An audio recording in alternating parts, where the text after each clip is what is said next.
Hello everyone, my name is Rima Lathan and I'm from Lassonde School of Engineering at URQ, Canada. Today I'll be presenting my research paper titled Explainable Bug Prediction for Code Changes. Are we there yet? My research takes a step into advancing bug prediction for code changes. And the reason I chose this project is because of the positive impact of bug prediction on software engineering and also the great lack of explainability in this field. Recently, Jirayus et al. Looked at this problem and they generated bug prediction explanations for using two state-of-the-art techniques called Lime and iBreakDown, but they only looked at the file level.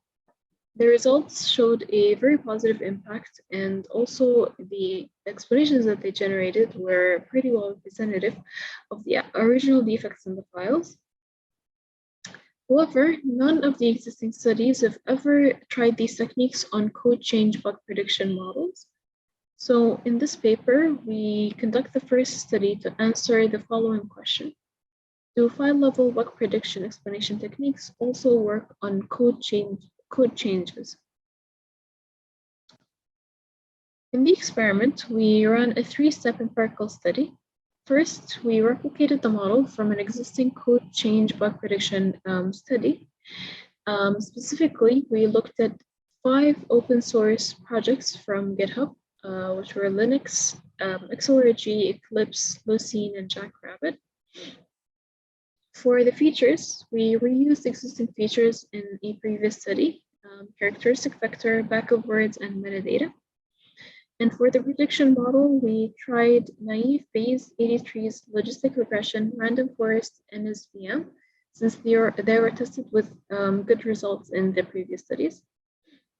But we only chose logistic regression since it gave us the highest average AUC and accuracy scores from among all the other ones.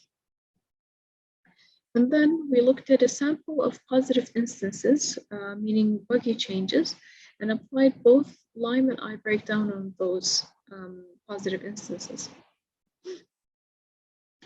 For Lime, we generated a script to manually select about 1,700 random instances to feed them into Lime, positive instances.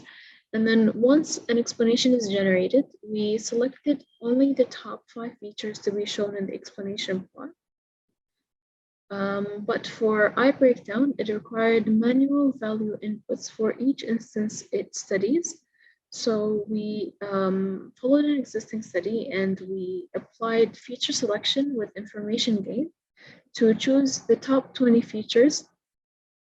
And then we manually assigned each of these 20 features the values of random test instances. This made our work a lot faster and more efficient, and it allowed us to evaluate even more instances instead of inputting every single value for every single feature. We only chose top 20. Then finally, we manually evaluated 100 of those generated explanations for both Lime and iBreakDown, for each of Lime and iBreakDown, to see if there is any potential effective explanations.